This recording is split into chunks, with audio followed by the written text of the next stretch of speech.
Morning, everyone.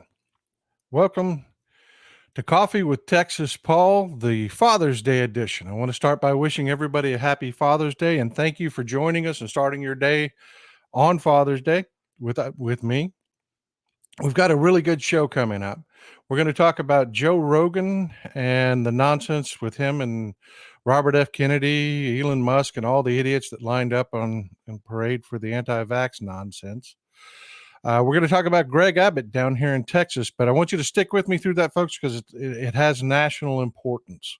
We're going to talk about a few dumb things he's doing down here and how some of it is definitely going to affect you. And then, of course, we're going to talk about updates on Donald Trump and the indictments, what's happened since the indictments. And we're going to take a little bit of a different turn on it. We're going to take a look at some of the peripheral things that have been happening that are really being missed by the mainstream media.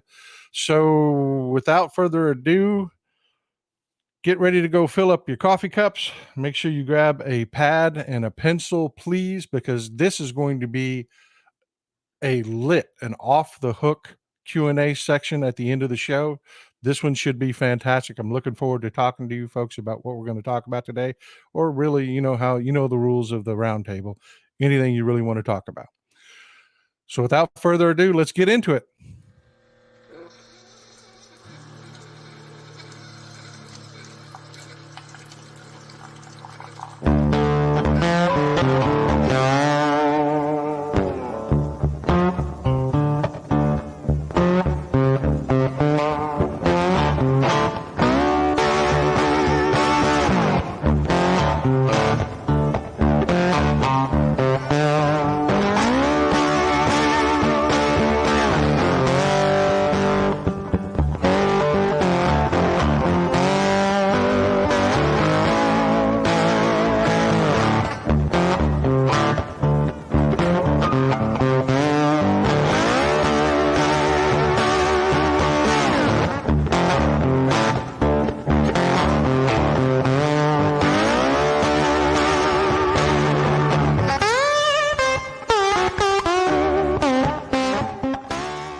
Well, folks, it's been a really interesting week in the news. We've got quite a bit to talk about. One of the things that's driving the news cycle right now is Joe Rogan. Now, there's a lot of people that really, really dislike Joe Rogan. And I think, really honestly, it's because they get it wrong. They don't really understand what he is and who he is. Folks, Joe Rogan is our modern day Jerry Springer. If you took Jerry Springer and mixed in a healthy dose of QAnon. That's what he is, a conspiracy theorist, clown show. Occasionally, he has some really great people on there, like Neil deGrasse Tyson. But if you're going to get really a sane conversation out of Joe Rogan that's not really meant to be a car wreck attention getter, it's going to have to be somebody that's a super celebrity, like Neil deGrasse Tyson is on regularly with Joe Rogan. So I don't know why people are surprised, but Joe Rogan, who has expressed a lot of, let's say he's anti-vaxxer adjacent. I won't come out and just call him an anti-vaxxer. He is anti-vaxxer adjacent. And somebody makes a point here that he's a D-list celebrity. That is true. That is true. Except the fact that he now has the number one podcast in the country. Bar none. He is top dog when it comes to podcasts. Happy Father's Day to all. Thank you, Vicky. I appreciate that. I really do. What I was saying about Joe Rogan, though, is there's a lot of people that are really, really upset about that. This should not be surprising. It is what it is. People need to stop looking at Joe Rogan as he's going to give you some news or he's going to give you some real information. No, he's entertainment, folks. He's entertainment. And I'll be honest with you. I liked watching Jerry Springer. I did. Jerry. I mean, I loved it. It was a car wreck every time you turned on the television. And that's what Joe Rogan is. And if you treat it that way, it doesn't really upset you. So I just wanted to give you just a little bit of background information on Joe Rogan. So maybe this stuff won't bother you so badly, or you can understand who Joe Rogan is a little bit better. First of all, this whole anti-vaxxer thing, he has a real penchant towards conspiracy theories. And the Atlantic put out a really great article. This is from a couple years ago, folks. But it's as pertinent today as it was then. It was during the height of COVID. Joe Rogan's show may be dumb, but is it deadly? Is it actually deadly? That was from February of 22, folks. And the article points out a lot of things that actually get said on Joe Rogan's show. He or his guests will espouse things like a conspiracy theory that hospitals were actually suppressing low-cost effective treatments for COVID because they're just greedy. That's the kind of thing that came out on his show. Guests frequently said that the COVID death count was over exaggerated. Not as many people had died as they claimed had died. We all remember the refrigerator truck morgues that had to be set up. They called that all fake on his show. That's the kind of thing he hosted or said himself. He had people on his show that espoused ideas that Dr. Fauci and our entire government was attempting to basically just hypnotize the masses into somehow being controlled over COVID. Don't really understand that. These conspiracy theories don't have to make sense. They just have to be conspiratorial in nature. And there's just going to be a lot of people drawn to that bug light. But there were dangerous things that he said. Hope your coffee's as good as mine, folks.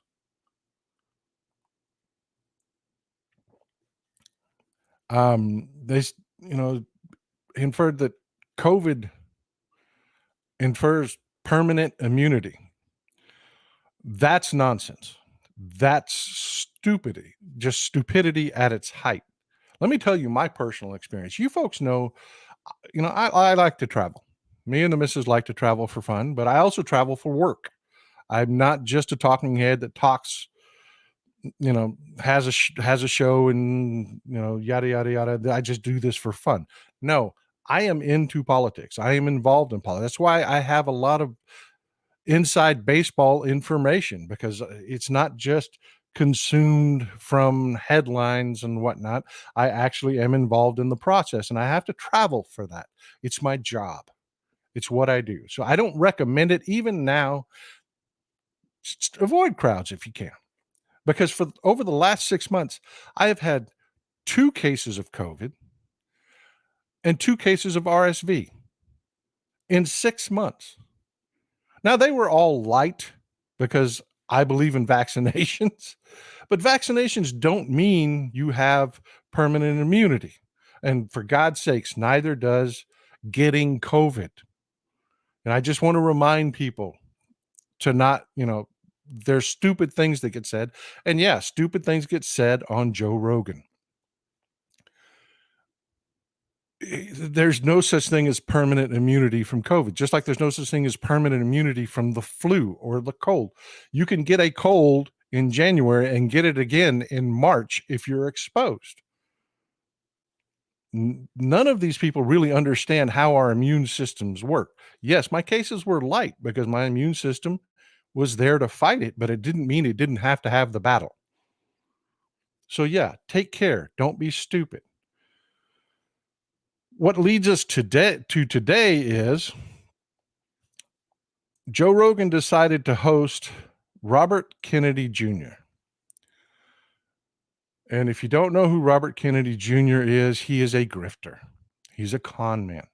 He has made his living. He did not go into politics, could not go into politics like many of the Kennedys did.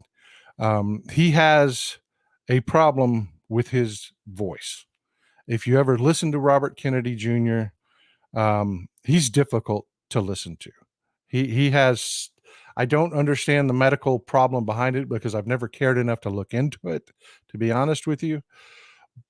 But he could not survive political races. He just couldn't. He's just painful to listen to. That's why it's disingenuous when you hear the right saying, trying to get involved in our politics and say, well, it's unfair that they're not giving RFK room on the debates and yada yada. Robert Kennedy Jr. would be destroyed in any debate because it takes him an hour and a half to get one sentence out. It's not a stutter. There's something I don't understand it. If somebody in the comments knows, please let us know. Benaloco, thank you. And if y'all don't know Benaloco, y'all need to get to know Benaloco. She is one cool, groovy hippie chick. She is my friend. She's great. 500 potheads here. Happy Father's Day to the dads in the house. Reach over and tap it. Thank you. I appreciate it. I appreciate it. But what we were saying about Robert F. Kennedy Jr., let me give you just some idea, again, who Robert Kennedy Jr. is. This is a headline that from Slate magazine, also another great publication. The Kennedys really hate Robert F. Kennedy Jr. Maybe they're on to something. Yeah, that is a fact. He does not. The Kennedy clan does not embrace Robert F. Kennedy Jr. because he is a grifter. You know, we all love the Kennedys because, yeah, they were wealthy, fabulously so. But they cared about common people. They focused on legislation to help common people. They fought for common causes. They didn't just, live up in Martha's Vineyard and live the high life. They believed in public service. That is not Robert Kennedy Jr. Robert Kennedy Jr. has been an anti-vaxxer. He has sold conspiracy theories for years. He was funded and put in this race by the right wing to try to draw off votes with the, yeah, Jill, he is a conspiracy nut. He was put in this race because he has the Kennedy name, because he is Robert Kennedy's son. He's put here to try to draw off votes from people that just don't know. And he appears on Joe Rogan, and it spews a lot of nonsense. That draws a response from Professor Peter Hotez. He is a physician. He's a accepted expert on viruses and public policy and combating viruses. During COVID, he was listened to quite extensively. Now we have Elon Musk, who has jumped in, who is also an anti-vaxxer, and by the way, getting absolutely rolled for opening his mouth on the subject, because Elon Musk is the same guy that made the prediction that COVID would be gone by April of 2020. Yeah, he's a moron when it comes to COVID. Is now chiming in and getting thoroughly rolled. And Joe Rogan is trying to create a beef with Professor Hotez because he is a circus showman. That's what he is. He wants Professor Hotez to come on his show and debate Robert Kennedy Jr.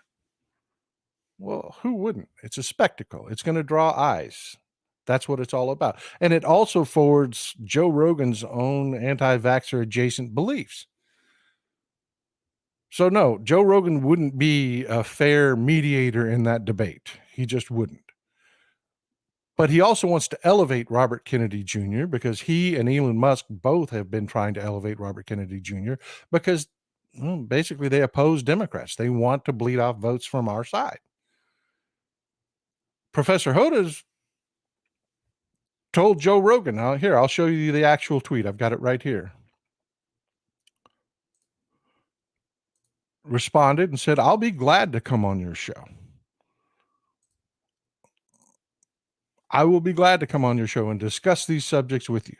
Joe Rogan's response is, oh, no, no, no, no, no, no, no, no, no. I want you on with Robert Kennedy Jr. Why? To elevate Robert Kennedy Jr., to make it seem as though what Robert Kennedy Jr. is saying is actually a counterpoint. It is not. It is not the other side of the debate. It is conspiracy theories. It is nonsense. And that is Joe Rogan's agenda here. One, just to put eyes on the screen. That's what he does. And if that's what you look at him for, great, great. But don't look at him as an honest broker for information. He is not.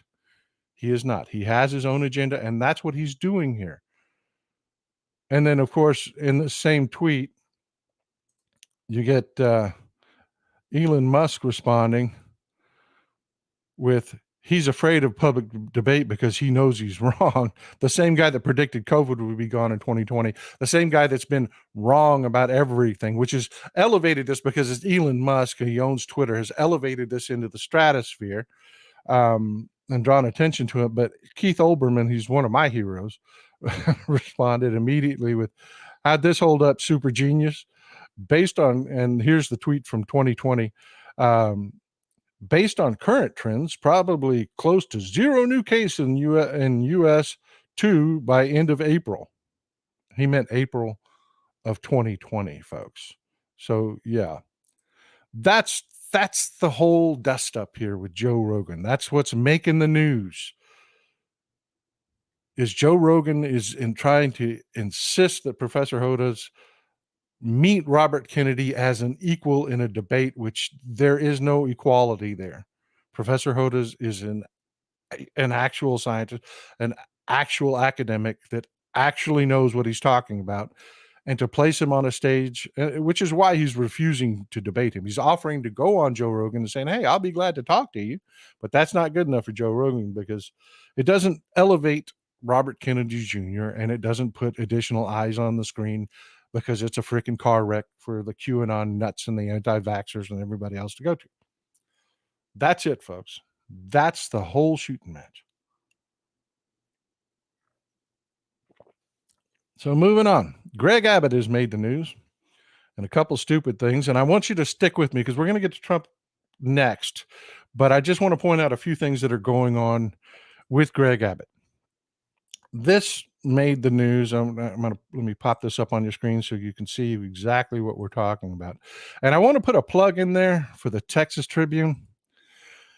If anything Texas makes the news, look for it in the Texas Tribune. I'm not affiliated with them. I don't get anything out of this.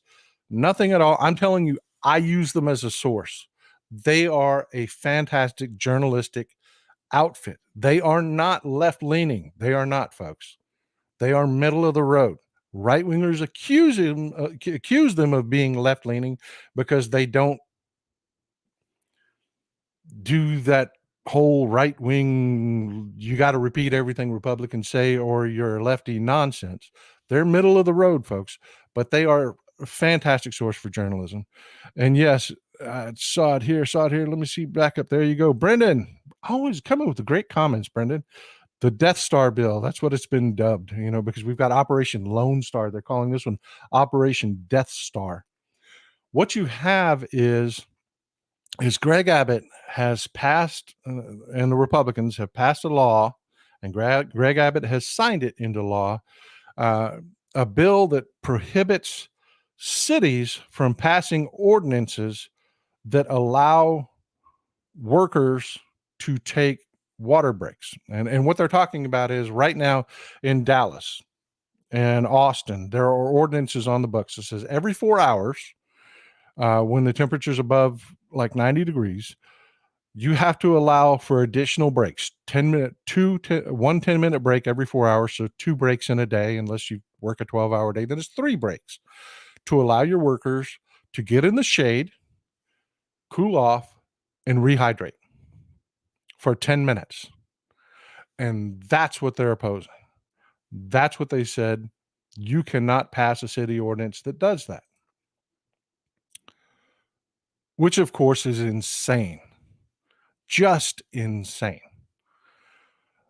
But folks, you have to look at, like we always do here, you've got to dig into it.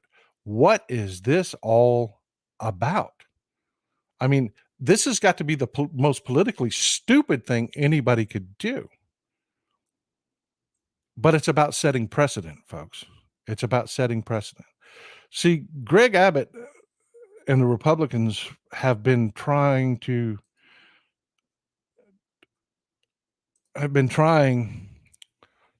create this precedence.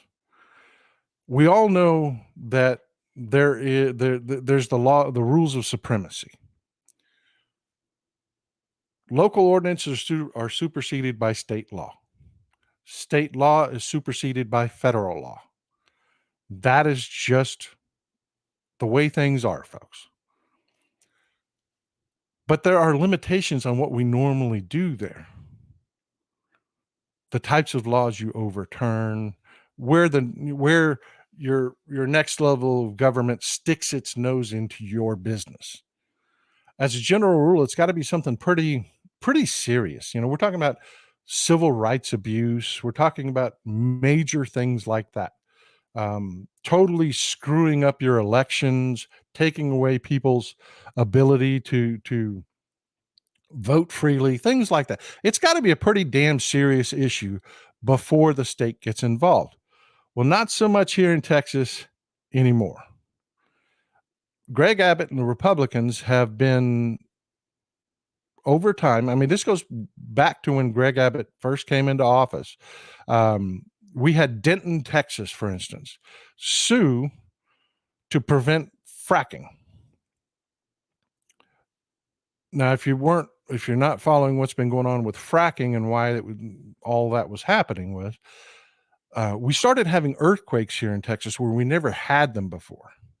People suspected it was as a result of fracking, the oil extraction method of fracking. If you don't know what that is, they just take these massive, powerful pumps, and they inject a slurry of a solution down into the ground, and it fractures the substrate where the oil is and allows the oil to seep out and come up out of the well. And it's called fracking because it's a play on the word fracturing. Well, a lot of people started to question, well, if we're fracturing the substrata, is that maybe causing these earthquakes? We should find out. So the city of Denton said, look, no more fracking within a certain radius around Denton until we figure out if it's what's causing these earthquakes, because we don't want them to get worse. We don't know where it's going to go. We need to take a look at it. Immediately, the Republicans in the state legislature, and mind you, these are the people that always scream, get out of our business, federal government, states' rights and all this other, don't you dare get in our business, immediately got into Denton's business and said, oh, no, you can't do that. We can't have that. We can't have cities saying you can't frack around our cities. No. We've got to override you. It doesn't matter what your people want. It doesn't matter how they voted. We have to override you. And they passed a bill that said no city in the state of Texas can pass an anti-fracking ordinance. Well, that's what this latest thing, the Death Star bill, is all about. It's about expanding that ability to just minutia, minor things. And why are they doing it? Because these are Democrat-run cities. In Dallas, you've got Eric Johnson. He's a Democrat. Was handily reelected. You got Kirk Watson, who was reelected in Austin. He's also a Democrat. The cities in Texas, a lot of people are like, Paul, how can you live in Texas? It's so crazy. No, it's not really. The cities are very much liberal places. They are. And it's where the majority of the population lives. It's why the Republicans have to cheat so badly with gerrymandering. And all of the districts around these cities are slivers that slice up the cities into little pieces of pie so they can join them up with these rural districts. And you get this little sliver in the city, and then all of a sudden this massive amount of rural area, you've got Houston that gets a section of it carved out, and then they'll join it up with Sugarland and all the outlying areas that tend to be more Republican. That's why they do this, folks. They're trying to take our ability to elect the people we want to represent us the way we want away. And it's a lot more nefarious than just a power grab. Sheldon, I appreciate you. I really do. Happy Father's Day to all my fellow dads. Keep bringing it, Texas Paul. I will. Wow. That's 50 kroner. That's quite a bit there, bud. I appreciate you. That's a hell of a lot of support. We've got a big international audience here. I really appreciate you. Keep up the fantastic work by telling the truth and fighting for the working people. Texas Paul, best wishes from Norway. Actually, that's where my folks are from.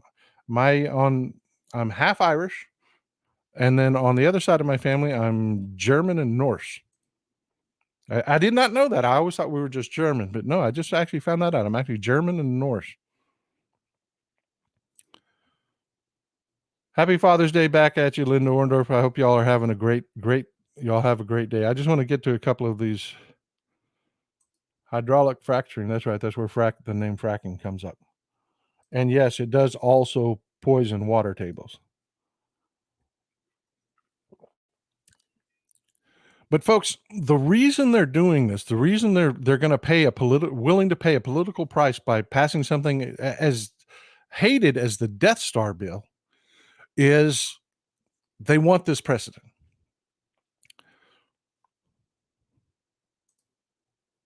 Linda Blanton here, appreciate the comment. Methane is released by fracking. There's 7 times the amount of methane in the permafrost as in the atmosphere now. We are heading, yeah, absolutely.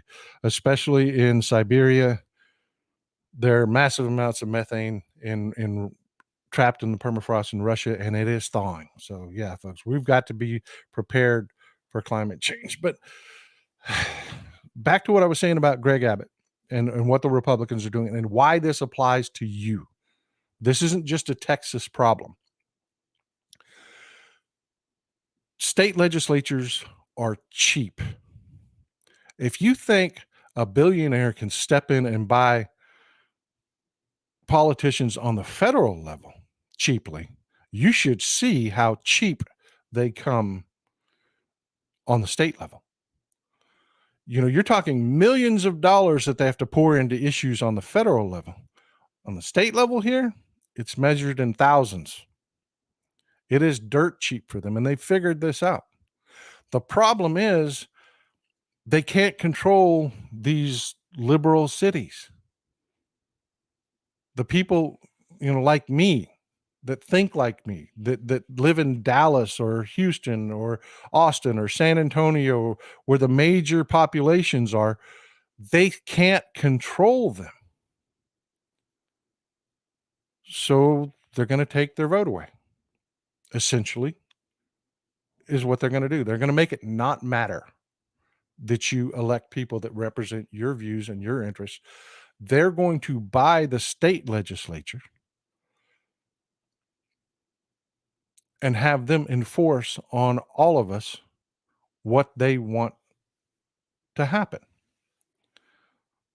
Let me give you an idea what this looks like.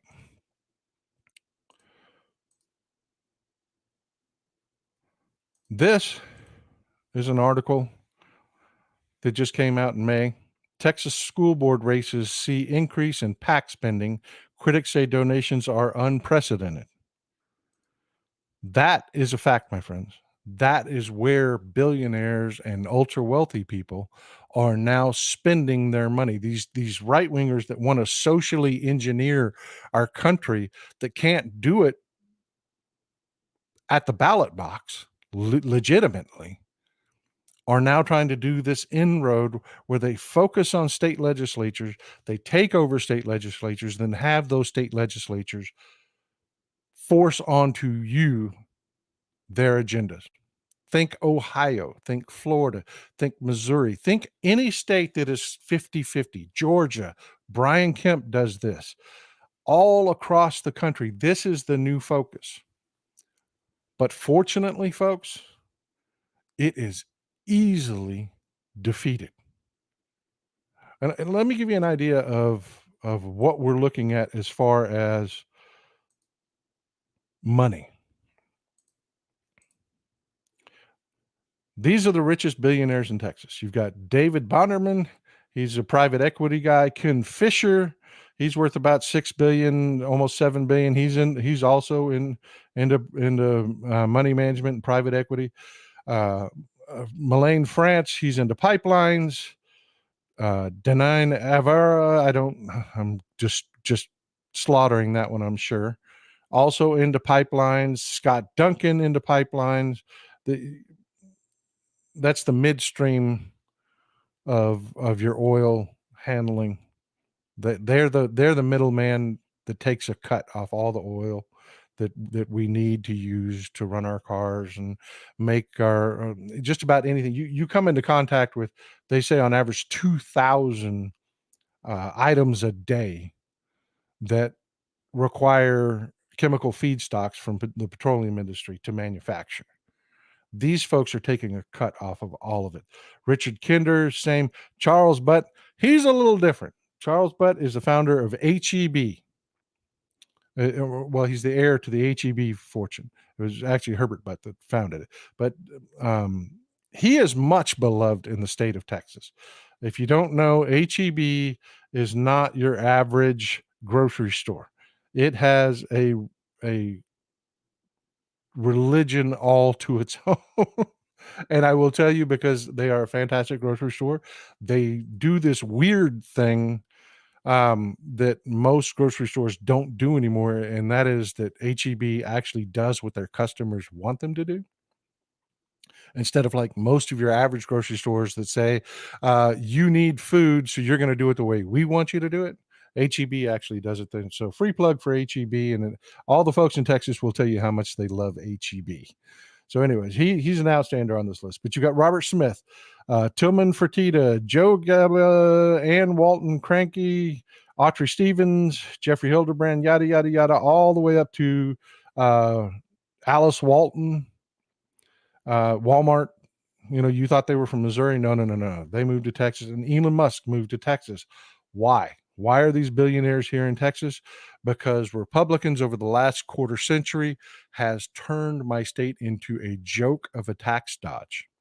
If you don't know how things work here in Texas, it's pretty simple, pretty straightforward. We don't have income taxes here in the state of Texas. They collect taxes three ways. One is they have a sales tax, which is just punitive on working people. It takes a huge amount of, although it's under 10%, it hits everyone that wants to buy damn near anything. It is a tax on poor folks, basically. It doesn't hit these billionaires, and I'll explain why in just a second. The other way is property taxes. Well, if you move to Texas and you buy a house, you can declare that you live in the state of Texas. And that exempts you from income taxes where you may actually live. You may live in Connecticut. You may live in New York. You may live, a lot of these billionaires that say they live here. It's like Elon Musk has a little $50,000 shack here. So he pays no state income taxes anywhere else in the country, even though his main businesses are in freaking California. He built a Tesla factory here, his Gigafactory, and a little bitty shack, and now he pays no taxes. State taxes. He takes the old Texas two-step boondoggle. But anyways, that's why they do that, folks. And the fact that they're here, you get these billionaires because there's no training on how to be a billionaire. You've heard me say that before. These folks want to get into social engineering. They've got money and time on their hands. So what they want to do is they want to force their beliefs on you. I've talked about Ferris Wilkes, Tim Dunn. I've talked about all of these folks that come up, and the DeVosses. All of these people have figured out what I'm talking to you about right now, which is state governments are cheap to buy, very cheap to buy. Many of these elections candidates may raise $100,000 on a fantastic cycle, which is cheap, dirt cheap to buy a politician. But that's not all Greg Abbott is into. He's got to keep the votes coming in. And if you've been paying attention and haven't been in a coma, you will notice that right wingers thrive on hate. They thrive on racism. They thrive on anything that they think punishes the other. They also live in a lot of fear. So Greg Abbott is stroking that fear again. You remember how, I mean, when the fence thing came up, how everybody just totally destroyed that. I mean, how stupid it was.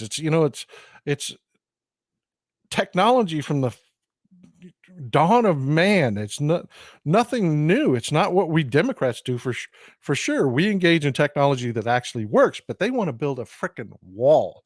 And they did a lousy job of it. The wall's falling down. They fought us on everything. We had Title 42 in place. We kept telling them we need to get rid of Title 42. It's encouraging illegal immigration. We need to get rid of it. They sued us and fought us on that.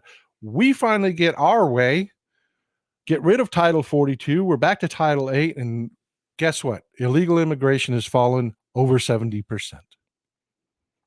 because we know what we're doing. So to try to divert attention from that, this is what my governor just signed into law. Those are buoys down the middle of the Rio Grande to obstruct people from crossing the Rio Grande. The problem is that's not what the Rio Grande always looks like. It's a dumb idea. It's a dumb idea. They're going to put buoys that obstruct people from swimming or boats floating across. What's wrong with that? I'm going to breeze through a few pictures as we talk about it.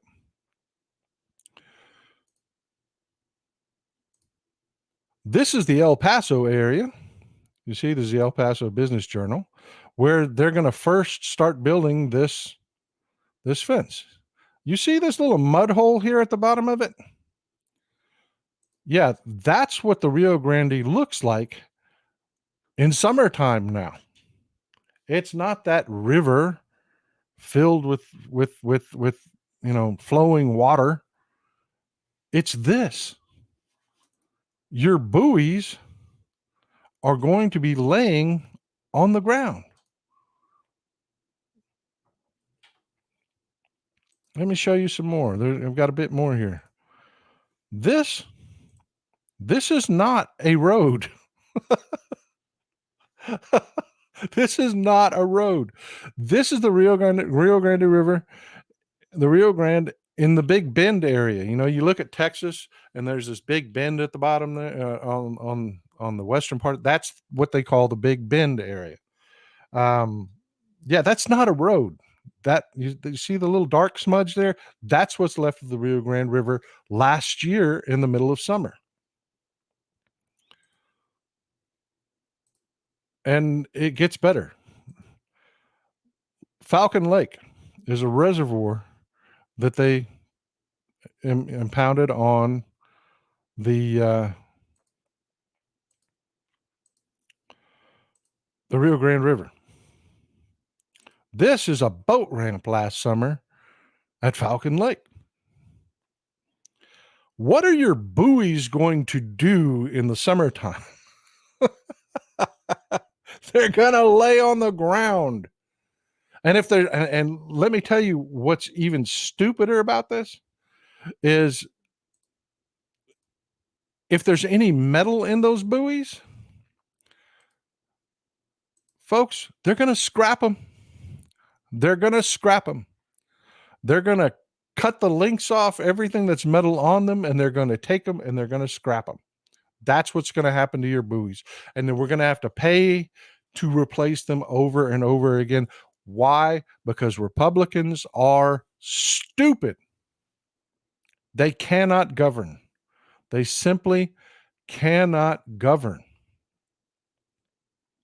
We have a serious water issue on the Rio Grande. We do. Agriculture uses it. People live off of it. Communities are getting larger and larger on the border. Eagle Pass is across from Piedras Negras. Both are growing exponentially, and they need water. And instead of focusing on how do we get more water for our state, which is what a Democrat would be doing, you've got Greg Abbott wasting millions of dollars on Operation Lone Star, which is an utter failure. Wasted billions. I think they're up to $7 billion now they've wasted on Operation Lone Star when they could have just gotten out of our way and let us make the immigration decisions, and we've seen a 70% reduction in illegal crossing. Republicans cannot govern. And that is the message that I want to leave you with as we talk about Greg Abbott. We have to look at the state and local levels, and we have to vote every Republican out of office. Everyone has to show up. We vastly outnumber Republicans, but they vote in much greater percentages than we do. So many people that think like we do and feel like we do stay home. I'm doing my job here. I'm informing. So I ask you to help me out. I ask you to help me hit the subscribe button. I ask you to help me hit the thumbs up button. Not just because it helps me out. It's because it gets this message out. That's what I do. What you can do is find the people in your family, like-minded people, and make sure that they are voting. Make sure they're getting to the polls. Make sure they're prepared for a long wait at the polls.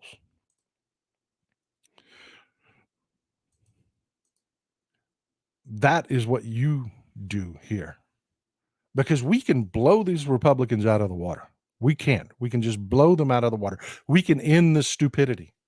We can completely end this kind of stupidity. If you take on that job, share this video. Share videos from the Midas Touch Network. They are constantly putting information. I'm a contributor to the Midas Touch Network. They are constantly putting great information out. This channel, the Tony Michaels Show, there are shows out there that are putting good information out there. And if you bring people to those shows, if you hit the subscribe button so that random people will just get caught into these shows, it makes all the difference in the world, and we can change this. We can change this. We can end this stupidity. Moving on. We had the Trump indictments last week. I told you. All the experts were saying, oh, they're not going to come till next year. They're not going to come till late fall. I told you, nope, here they come. And I was right. Nailed it to the day.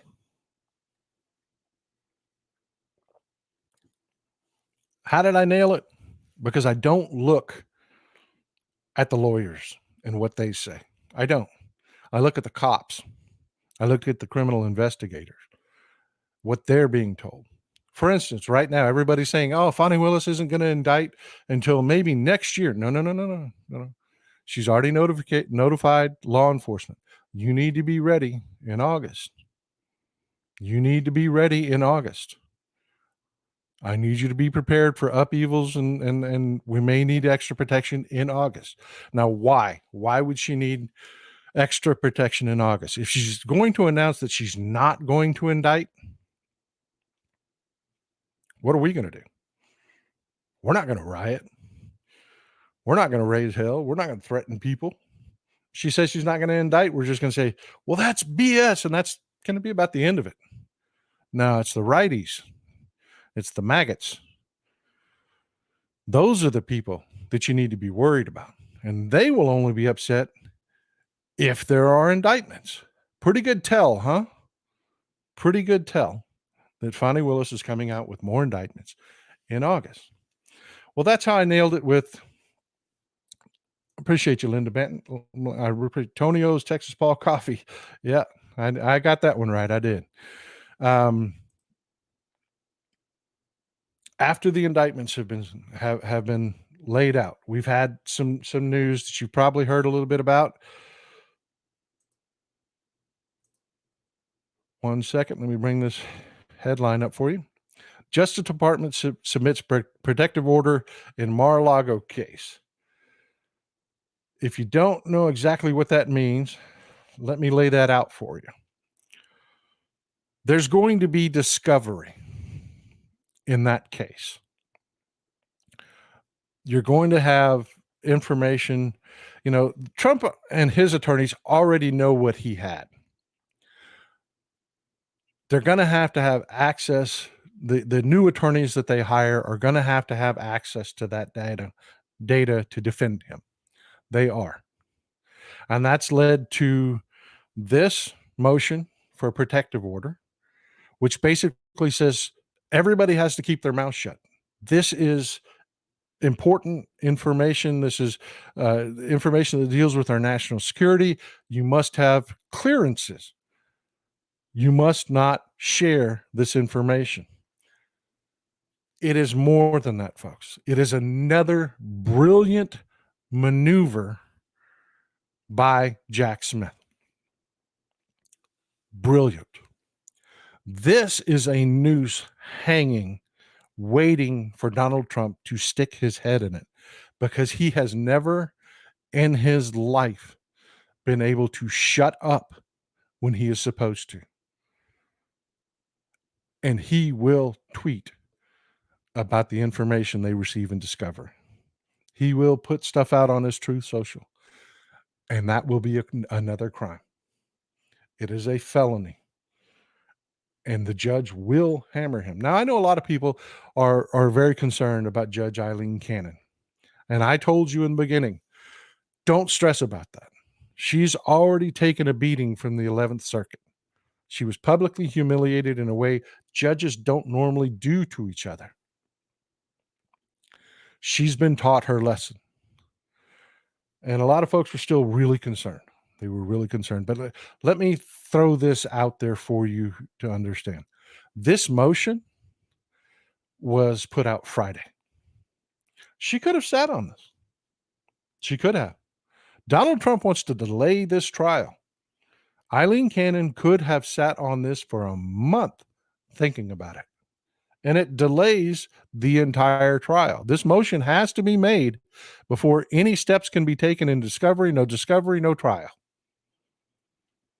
She immediately, the same exact day the motion was made, referred it to Judge Bruce Reinhart, a much more experienced jurist, for review without delay. Absolutely without delay. She did it the same exact day. She is not going to hold this trial up, folks. I've been telling you. She wants to. This is an opportunity for Eileen Cannon to learn from people like Bruce Reinhart and other much more experienced jurists, to work with her, to learn, because she has a lifetime appointment, folks. And this is an opportunity for her to be part of history. Do I think she's got screwed up views on things? Absolutely, I do. Don't get me wrong. I absolutely do.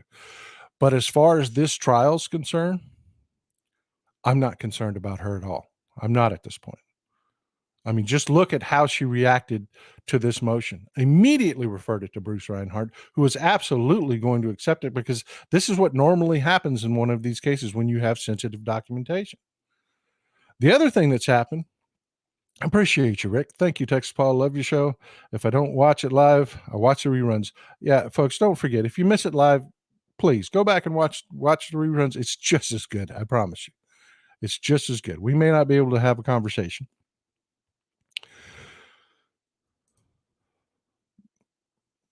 This isn't the kind of case. Absolutely.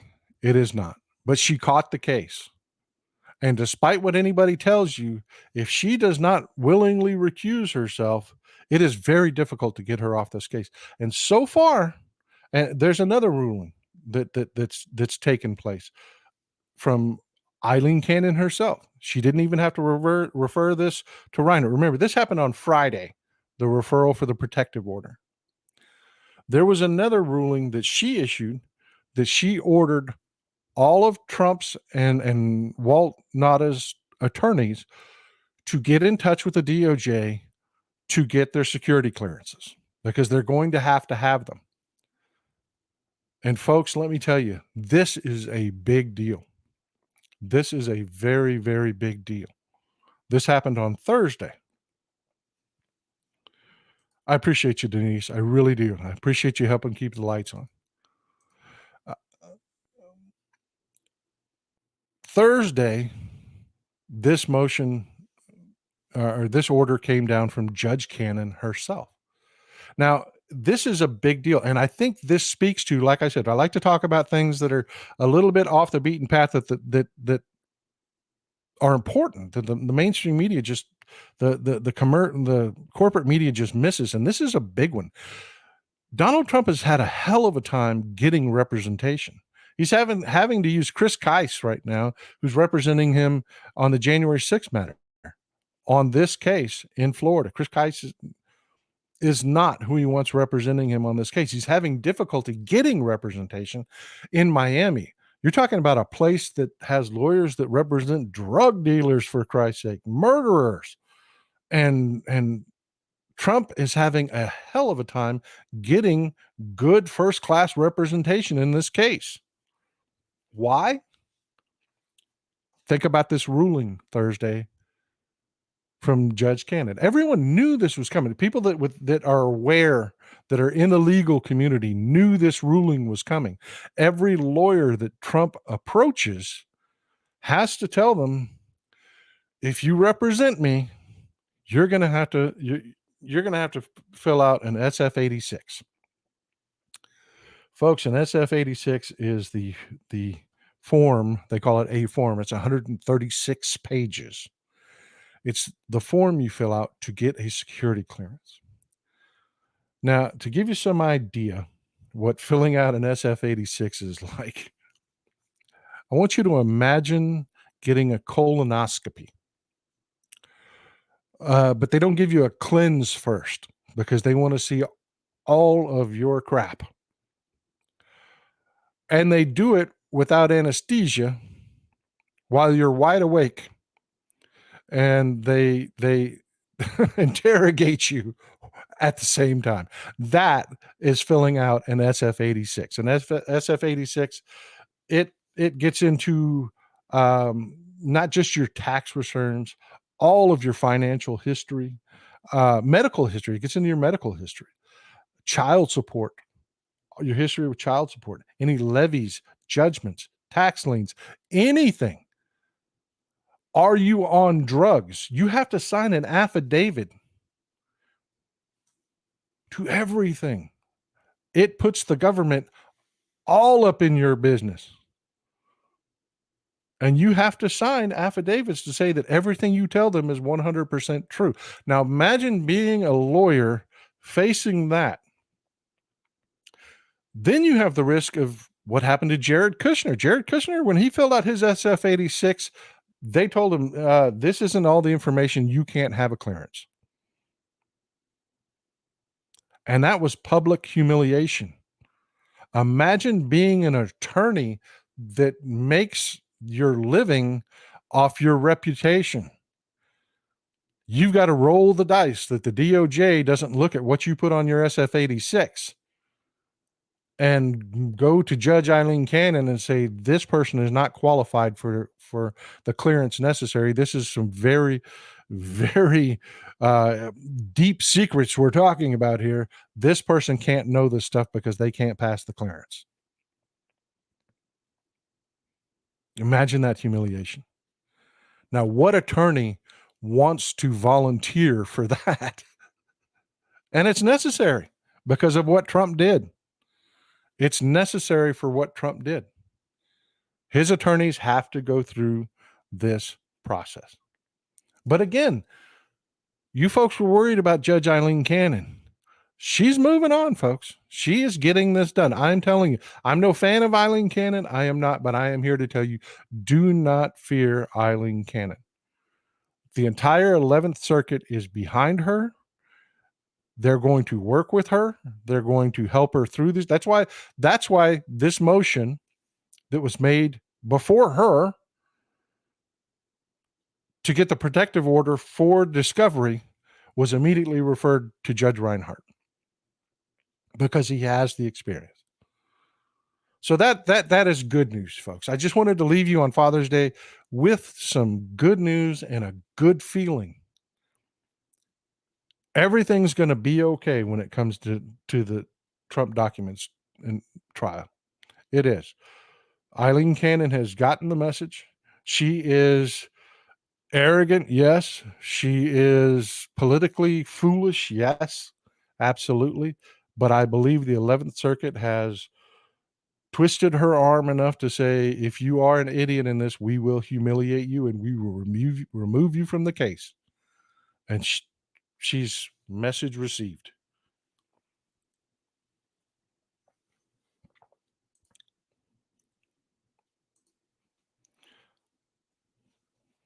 I have faith in Jack Smith also.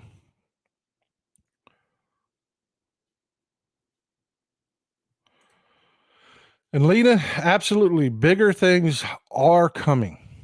They are.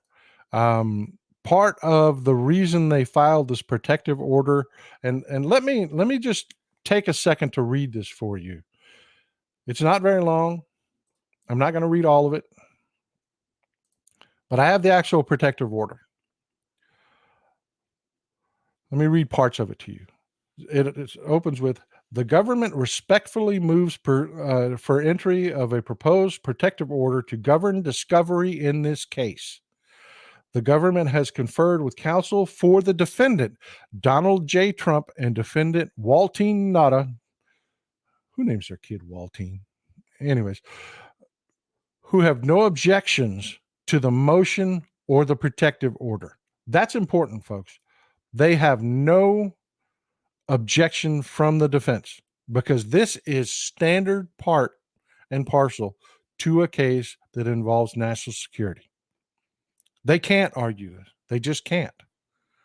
So they have absolutely agreed and not opposed the government's motion, which was immediately sent, like I said, to Judge Reinhardt. The government is ready to provide unclassified discovery to the defense. The discovery materials include sensitive and confidential information, including the following: personal identifiable information covered by Rule 49 of the Federal Rules of Criminal Procedure, information that reveals sensitive but unclassified investigative techniques, non-public information relating to potential witnesses and other third parties, including the grand jury, et cetera, et cetera, et cetera. They're saying we're prepared to hand over all the unclassified stuff, pending them getting their clearances. We're being cooperative. They're being cooperative. Everybody's making nice. Let's move on. As a result, the government proposes protections against the dissemination of discovery materials. And this is the noose hanging above Donald Trump because he cannot shut his mouth. Once Eileen Cannon issues this order, this protective order, if Donald Trump breaks it, it's a felony. It is a felony, and it is quick. It is fast. It is not a trial. It is you. Folks, I have to tell you, this is brilliance on Jack Smith's part. As a result, the government proposes protections against the dissemination of discovery materials and the sensitive information that they contain.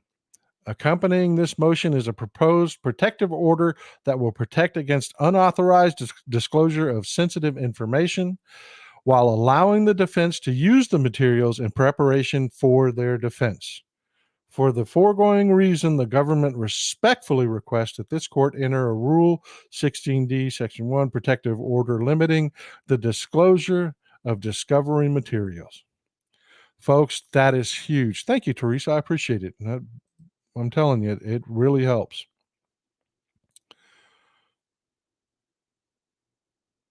That is huge, folks. And that is the fact that Eileen Cannon is moving so quickly on everything, delaying nothing, tells you this is going to happen, and it's going to happen quickly. This entire trial should be over in a month and a half to 2 months. I will wager that there are verdicts handed down before September. That will be my wager. I'll stick my neck out there on that again. But that's what I wanted to share with you folks. Let's spend a few minutes just talking about the issues. Any questions you have, anything that you think I failed to cover or just have questions about, shoot them out to me. It's time for our roundtable. Let's get into it, folks. Let me take a second to read through some of your comments. Start throwing them out there.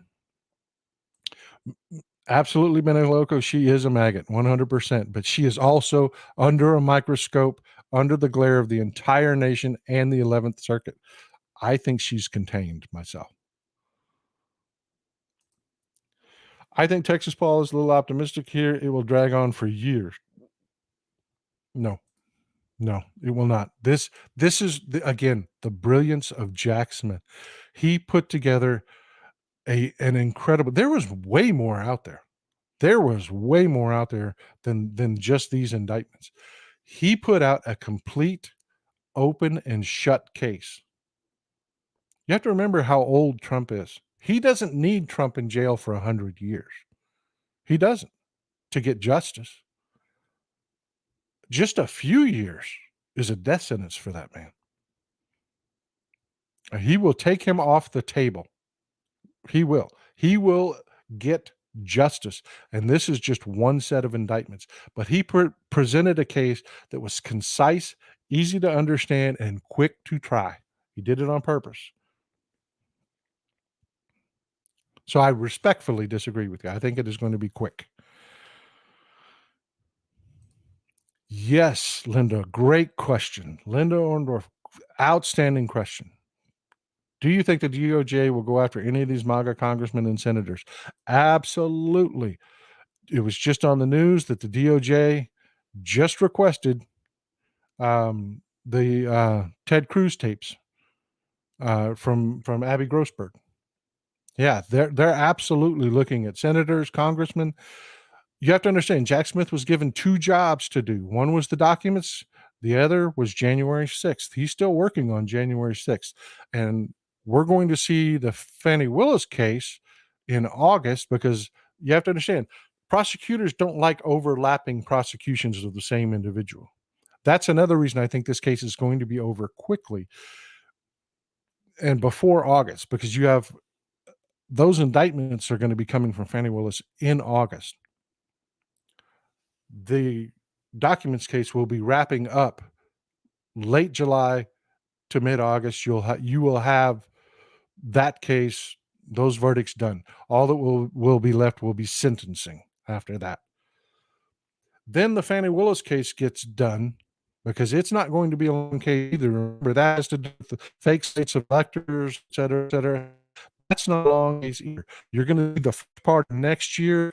Probably this time next year, the indictments will come down to the January 6th cases for Trump, but they will start much sooner, like you've seen with the prosecutions on the January 6th insurrectionists themselves.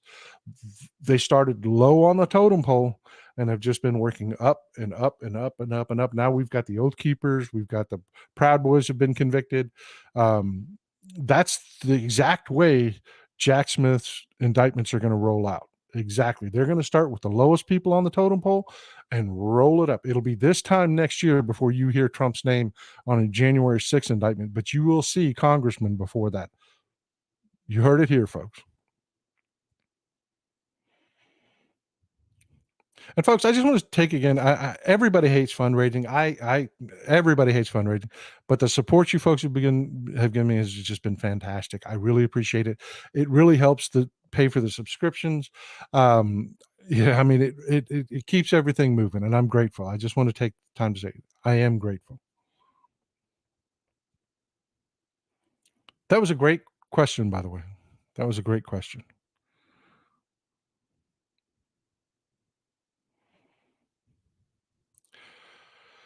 Ron DeSantis is facing the DA here in Bexar County, Texas, is probably going to file charges against Ron DeSantis because of the way they handled the migrants that they sent to Martha's Vineyard. They lied to those folks. That was just up and up human trafficking. Um, I am about 65, 70% convinced that you'll see indictments out of that as well.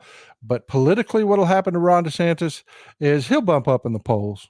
As Trump goes through more of this mess, he will go down in the polls against Joe Biden because there are no indictments against Joe Biden. There just aren't. You know, the Republicans have been screaming about all of this corruption and yada yada yada, but they never produce a single ounce of evidence. It's going to be just like the election all over again. You have Republicans out there and maggots out there that believe all this, nonsense about stolen elections and whatnot, but the general population does not. We definitely do not.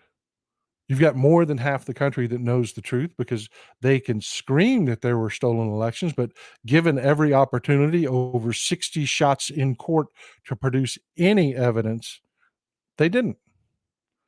And it's going to be the same thing going into the next election with Trump and Biden and the Republicans, because they're going to keep dragging themselves down, because you've got, Comer out there that humiliated himself. They had to admit that they don't even know if they have that tapes exist, that this was third hand information. It's a rehash of the old Rudy Giuliani stuff. That's humiliating, and it's not sticking. And they don't understand what to do beyond that because their policies are so horrible. I know I meandered there. I hope that answered your question.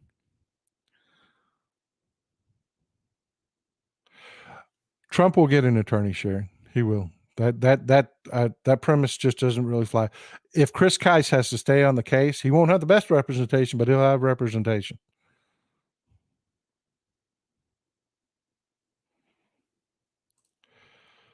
Papa Blue, question: what do you think about the violent propaganda Fox cult members are saying? I think you're kind of referring to that Chiron, maybe, that came out on Fox News about Joe Biden wanting to be I don't remember the exact Chiron now. Um, Somebody in the chat throw it up for me. You'll remember what it was about. Um, a Basically a dictator is trying his political opponent or something like that. Well, the guy that put that Chiron up over at Fox News was fired. He was just fired.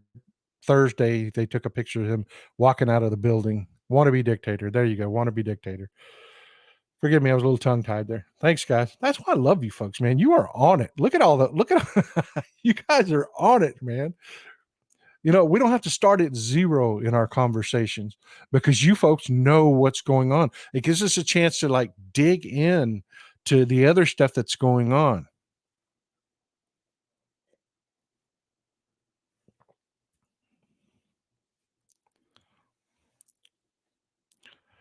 Nanette Snowden, Miss Texas Paul, I was asking about the status of Paxton, his stopping 2.5 million ballots and charges. Thank you.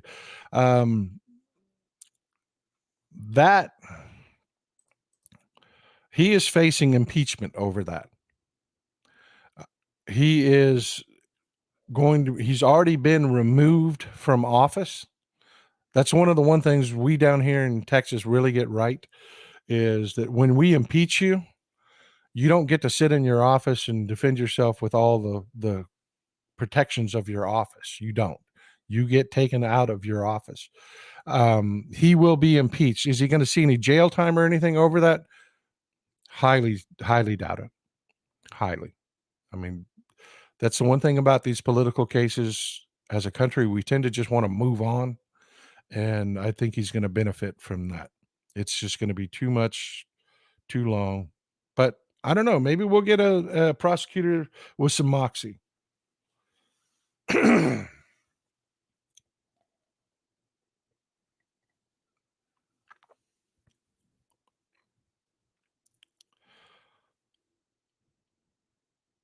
And it wasn't just about the Chiron. Yeah, amen, brother. Amen. I believe that. It wasn't just about the Chiron. Somebody was making a point that the Chiron was only up for 27 seconds. We've got Kurt Schilling saying that it's time to start pulling the trigger on people. and the Fox, Waters, Jesse Waters, just nodding along and agreeing and making stupid comments along with it. They're talking about violence on Fox News and Newsmax and everywhere else. And that's a problem, folks. And that's why I tell you, that's a gun case behind me. I like my guns. But if you follow me, you will hear me say this. We need to confiscate guns. We do. The government needs to send a message to the American people that if you're going to be that stupid that you go on a national news program and you say that things have gotten out of hand and it's time to start pulling triggers on people, then we are too irresponsible a people to have those weapons freely in our society. And that is from a guy who loves guns. I am damn near deaf, people, for the amount of shooting that I've done in my lifetime. Literally, I am deaf.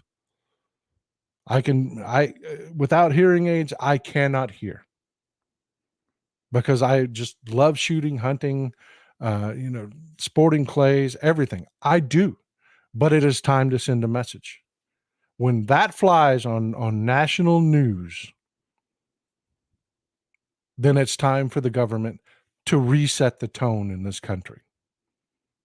That's what I feel about it. One of two things has to happen. The government has to start seriously cracking down on the freedoms of owning weapons, start getting into that well-regulated militia. That's how you do it legally. You start filing law after law after law. You get bill after bill signed into laws that are on the well-regulated militia spectrum of the Second Amendment. You start demanding that they be members of a well-regulated militia. And if it is well-regulated, that means it is regulated by the government. You have to take courses. You have to apply for licenses. You have to, all of it under the umbrella of regulated militia. That's what needs to happen. Send a message.